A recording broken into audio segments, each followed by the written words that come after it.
My 47 meters daughter Stacy, 15F, has one of the two rooms in my house with an ensuite bathroom. It's a largish room with a nice bay window, obviously very nice.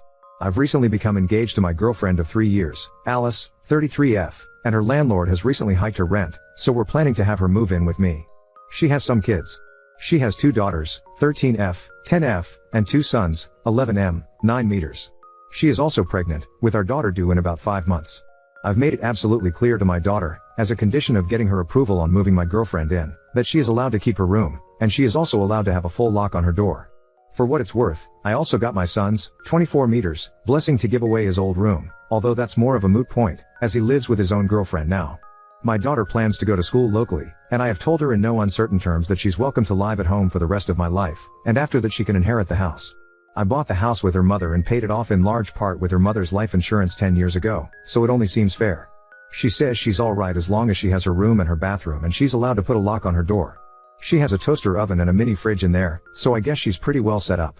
Stacy will be giving up a room that she's currently using as a studio/project space. She does art, videos and voiceovers etc. So even her larger room will become a bit more cramped, and she'll definitely need the extra space she has. There will be a bedroom for Alice's girls, Stacy's old project room, and Alice's boys will be getting my son's old room.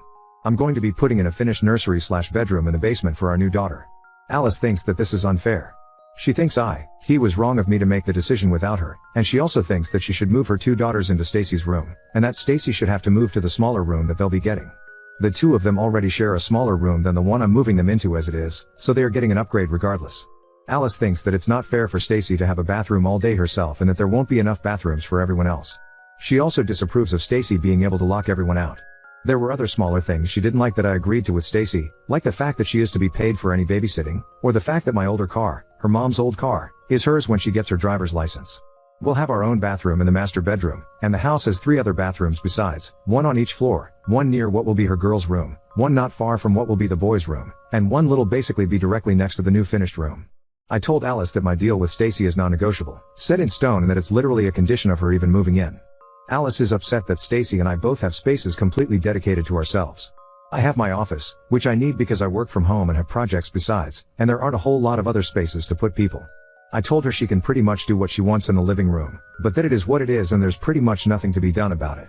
A bigger house is not an option unless Alice is going to start making a hell of a lot more money and buy her own bigger house. It's already a pretty big house, and housing is expensive. I told her that she's already getting a break by my only expecting her to contribute 15 or 20% to household bills. If we were doing it proportionately, it would be more like 25 to 30%. We keep separate finances, and we've agreed to a prenup. Alice just seems upset and I won't change the setup even though there's no real way to change it, and she's accused me of treating Stacy like a spoiled little princess and letting her be queen of the house. Frankly, my daughter comes first. She's lived here all her life, and I already know it's going to be a big adjustment having all these other kids move in. As much as I love Alice and as much as I want our relationship to work out, if it's a matter of choosing between the 2 of them, then my relationship with Alice is a sacrifice I'm willing to make. Update 1. First, to address a few questions that seemed to keep coming up before I lost the ability to read each and every reply, although I'm still trying. My son, 24 meters, is my child from a previous relationship before I married my late wife. He has his own provisions in my will, but he's quite aware that the house goes to his sister. My own sister is to become guardian of my daughter if anything should happen to me. I love my sister as dearly as I love anyone, and she and her niece love each other and get along great. I trust her completely if, God forbid, anything should happen. Yes. The basement is an unusual place for a nursery, but I was just trying to make people fit where they could go. The move was supposed to be happening within a month, and Alice's older kids needed rooms now. Meanwhile, the baby isn't going to be born for about 5 months, so she could go into the room that isn't made yet. I honestly figured we could keep a crib in our room for a bit, and after that it's no big deal for a kid to have her room in a finished basement. Also honestly, I didn't want to move my office. It's been where it is forever and I didn't want to move it. I can admit that. We've had the beginning/groundwork of a finished basement since forever, but there was never any reason to really put a move on it. It was a big change to go from having more room than we need with just me and Stacy rattling around in the house to suddenly scrambling for space and to not having enough. It was the obvious spot where an additional bedroom could go, but not a spot where a bedroom is now. Alice and I had talked about marriage and children more or less in the abstract on many occasions, and we both wanted to get married, at some point, if things continued to work out, and I wanted to have more children, although this pregnancy was quite unexpected. It was Alice's pregnancy combined with the rent hike on her place that accelerated the timetable on things. For what it's worth, the rent hike is real. I've seen the paperwork. And I have literally no reason to suspect the baby is not mine. But yes, the only reason why we got engaged so recently is because Alice got pregnant. The only reason why Alice and her kids would be moving in with me so suddenly is because she was likely to need to move somewhere, and I'd obviously like to be responsible for, be near, raise my coming daughter. To me, it made sense for my daughter to live with me. I never wanted to be an absentee/part-time parent or to not have time or share space with my child. The circumstances all made sense, at least until now. I was definitely wary of Alice and paying more attention to her, especially after the many comments that I read. I came to Reddit to get a sanity check on whether or not I was being an asshole about my conditions with Stacy, not to try to actually make any kind of major life or relationship changes. But I didn't want to turn a blind eye either. It was Friday, and Stacy texted me, asking for her allowance. I was with Alice at the time, and I went ahead and let the subject come up. I give Stacy $100 a week. Alice thinks that this is crazy and excessive. She thinks it's improper, and she's brought it up as an example of how she thinks I'm raising Stacy like a spoiled princess. She said as much again when I told her I was sending Stacy her allowance, but this time Alice also asked if her kids would get the same allowance after we get married. I told her that someday our new daughter would probably get an allowance just like Stacy does, but that there was no way I had any plans of shelling out an extra $400 a week for her other kids. Alice got upset. She said that Stacy wastes my money on shoes and makeup. She has previously criticized Stacy for wearing fancy sneakers, high heels, and makeup, and she said that I was showing favoritism and that is a form of abuse. She complained about me letting Stacy buy things with my credit card and store my credit card on her phone when I don't even let Alice do that. She said that whatever money was going to go to the kids should be split evenly amongst them. When I shrugged and told her that that wasn't going to happen and that I wasn't going to cut Stacy's allowance, she snapped at me and said that a man living alone with his daughter and doting on her like I do is creepy and incestuous. And she said you've just replaced your dead wife with your daughter, and you need to stop. That was it. Sure. I've ignored a lot of red flags up till now, but that was it. She started trying to tell me about how it's unhealthy for me to be so close with Stacy and how she didn't want her kids to be neglected, and how she wanted to be treated as an equal if we were getting married, but I interrupted her and I told her that I don't think we should be getting married. I told her that I don't want her moving in and that we were going to need to work something else out. To be perfectly honest, my sister, my brother, and some of my friends have expressed some of the same misgivings about Alice that I've read, although they were generally a lot more gentle about it. I was in love with her. In fact, I'm still in love with her, and I wasn't seeing things clearly. I told her that I would always and definitely make sure that our child had a roof over her head, but that she was going to have to work something out for herself and her kids on her own. Obviously, we had a huge fight. She screamed at me. She called me a heartless bastard. She blamed Stacy for trying to sabotage our relationship. She guilt-tripped me about her cost of living and how I'm in an empty house all by myself. She also guilt-tripped me about the stress on the baby, and I actually do feel bad and worry about that. She eventually broke down crying and told me to leave. In the past 10 years, this was the first relationship with a woman I've had that became serious. I love her, and this hurts. It hurts a hell of a lot. I told Stacy that she didn't have to bother moving her stuff out of the other room, that Alice wasn't coming, and we hugged. She asked if this was her fault, and I told her no. I told her I honestly feel like marrying Alice would have been a mistake even if the two of them could have been best buddies. I always wanted to have a few more kids, and I've missed having a wife, but things don't always happen the way we want. So I'm pretty sure my relationship with Alice is effectively over, even if we're going to be raising a child together for the foreseeable future. My new daughter can have my son's old room whenever we work out whatever custody agreement we end up working out. I'm not sorry to be having another kid, even if I really wish the circumstances could be better. The red flags were always there. I guess it's better that I notice them now instead of even later. Now story 2, daughter neglected her sister and used her inheritance for legal fees. Now she wants the rest for college, but I'm torn because of the pain she caused. I have 3 kids, male 24, F18, and F14. My late husband died very unexpectedly 4 years ago due to COVID. He didn't have a will, but we had a life insurance policy that provided a $360,000 death benefit. As his spouse, I received the full amount. I decided to divide the money 4 ways. I would get $120,000, and each of my 3 kids would get $80,000. At the time, my daughters were both minors, so I told them they could access their full amount when they turned 18. However, if they ever wanted to do something pricey, I would allow them to use some of their share. Most of their needs were taken care of by me. My son was over 18, so I gave him his share right away. This arrangement was a verbal agreement, and I intended to follow through with it fully. Recently, however, my middle daughter, we will call her Maya, was arrested in December for child endangerment because she severely neglected her little sister, leading to something awful happening under her care. She had to use some of her $80,000 to pay for lawyer and court fees, which left her with about $65,000. Fast forward to today, and my youngest daughter is still struggling significantly. During her checkups, she scores very low on mental health evaluations and is on a high dosage of antidepressants. She often jokes that if she were to tell us or the doctors how she truly feels, she would be put in a psych ward.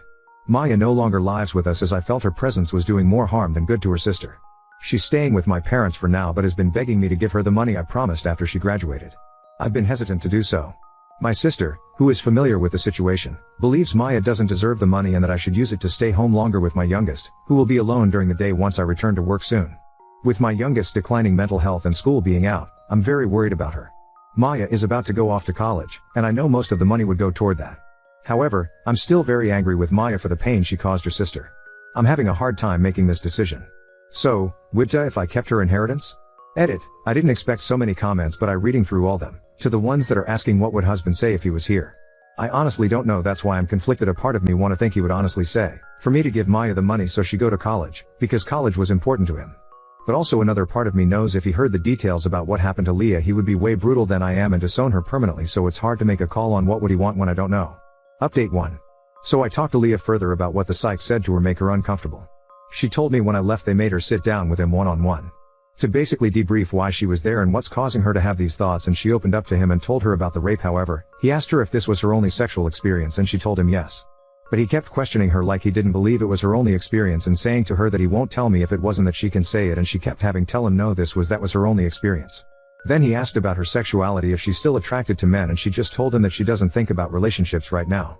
She just said that she felt weird about him asking a lot of questions about her sex life, when it was just those two alone in a room with the door closed. I'm not gonna accuse the psych of being a creep, because maybe he was simply doing his job, but I feel like he should have known to have a female staff ask her those questions. Or just have a woman present. He had have seen her chart before he seen her. Update 2. The inpatient facility was not for her whatsoever. I read the reviews on this place and it had really horrible reviews. I learned from my coworker, he told me that clinics like that only exist to break down children into not having mental health issues and to act normal. Leah said she didn't shower and barely slept her entire time there. She didn't shower because someone would needed to monitor her, and she couldn't sleep because it's apparently not allowed to sleep with a blanket over her face, and they had cameras in her room with an intercom to wake her every time she did put a blanket over her face. However, she did say that she learned her situation can be much worse after hearing some of the other kids' stories. She told me she's grateful for me. Yes, I did cry. I will be letting her speak at the sentencing. I didn't realize she didn't have to speak in front of everyone and that there's a lot of other options. She's into the idea of a voice memo currently so she won't get triggered seeing her rapist staring at her. Maya randomly came to the house unannounced to drop off flowers for Leah. Leah told her she attempted, and I didn't talk to her the entire visit. When she left I told Leah Maya isn't allowed here and I'm really mad at her and I would like it if she limited her contact with her. She thinks I'm trying to put her in the middle. Which I'm not, but after the sentencing I will be telling her about Maya's actions towards her and how she was wrong. I was going to give Maya the opportunity to tell Leah herself. But Maya has a habit of telling half-truths to cover her lie. So we will see. I'll update you guys in coming weeks after the sentencing and after I tell Leah about Maya. Broadly, I think you have a massive problem with disciplining your children. Maya allowed Leah to be gang raped, and her punishment was losing her car? That would be far too small a punishment for throwing a party, much less one where she let her sister be gang raped. Maya tells you she feels no remorse or responsibility for allowing Leah to be gang raped, and her punishment is being sent to live with her grandparents. Meanwhile, you have qualms about whether you should give her $65,000. Maya's pedophile boyfriend tries to put the moves on 12-year-old Leah. Maya refuses to talk to Leah for 3 months, because, of course, it's Leah's fault for being such a slut, right? Maya this day still holds a grudge, which also makes me question the extent to which she was merely negligent, rather than liable, for her sister's gang rape, and you've allowed Leah to feel responsible for Maya's pedophile boyfriend, and guilt for ruining his relationship with Maya. Did you punish Maya at all for her insane reaction? Or did you throw up your hands and meekly nod when she told you about how you were making her feel sad? I think you need to take a hard look at your disciplinary track record, and I suspect there's a not insignificant degree of accountability for the way Maya has turned out. You let her affiliate with gang members. She has such little respect for you, or belief that she'll be punished, that she feels comfortable throwing a rager and trying to set her sister up with a much older boy. She was clearly correct in predicting that there wouldn't be any consequences, since even with Maya getting gang raped by the boy and 3 of his friends, her only punishment was losing a car. It might be too late for Maya, but it isn't too late for you to protect Leah from her, and to make it absolutely clear how unacceptable Maya's behavior has been. To this point, you've been tacitly endorsing it, so of course Leah feels conflicted. Her moral guide, you, seems to be blind. There was a lot happening the day of the incident. Leah was in the hospital and initially refused to tell the authorities what happened, only briefly mentioning who did this to her in the ambulance. It took 3 hours for her to give her statement and close to 5 hours to agree to undergo a rape kit. I was there when Leah gave her statement, and she barely mentioned her sister. Meanwhile, my whole house turned into an active crime scene, so I was dealing with that while being at the hospital with Leah. Maya was also being interrogated this entire time, and when I got the call from her, she told me they had arrested her and charged her with child endangerment because she threw a party while babysitting. It made sense to me at the time. I wasn't thinking properly, as a lot was going on and my emotions were all over the place. I did help her, and I do regret it. I didn't know the extent of her actions until the cop who interrogated her told me what made him arrest her was because she left the house. He might have let it go if she had cooperated during the interrogation. She wasn't giving many names of the guests who were there and forgot a lot of details. When I confronted Maya about her lying, she was crying and told me how bad she felt. She said they were confusing her during the interrogation and that she wasn't fully sober. She was crying while telling me this and insisted she didn't intend for anything bad to happen to Leah. She just figured Leah was asleep when she left and wouldn't need anything. Again, my mind never went to Maya having anything to do with this because she was there for Leah for most of the time, up until after her own hearing when she found out that she wouldn't be serving any jail time. That's when I noticed her energy switched, which led to my first post. Regarding the situation with Maya's ex, Maya was mad at Leah because I did leave out a detail in the post that I didn't find relevant at the time, as her ex is the only culprit to me. But Leah and her ex were communicating back and forth for 5 months before I realized that Leah had been secretive about her phone and who she was talking to. The messages were very inappropriate, and they were having a secret relationship. He was grooming her, and they even kissed while Maya wasn't looking at one point. When I told Maya, she didn't initially believe me, so I showed her the messages. She was very heartbroken that her boyfriend was grooming her sister and also talking horribly about her to her little sister. I took the approach of letting her be upset about it so she felt her feelings were validated, even if that meant not talking to her sister for a bit. I realize now it was a wrong approach, because it obviously manifested into something much awful. There are a lot of flaws in my parenting, I will add that. There are many things I did that I really wish I could take back or handle differently. My husband was more of the disciplinarian between the two of us, and since he died, I've been trying to find my backbone. To put it quite simply, the only defense I have is that I'm just a mom who is thinking with emotions in these moments and not logic. What is the brother's reaction to all of this? I would ask him to come and stay with you guys for a bit if at all possible, if for nothing else than an extra pair of eyes on Leah. If she is comfortable with this, of course. He knows about what happened with Leah and has been very supportive and helpful. Him and my Dill always pick up Leah to get her out of the house. They both work so they do what they could.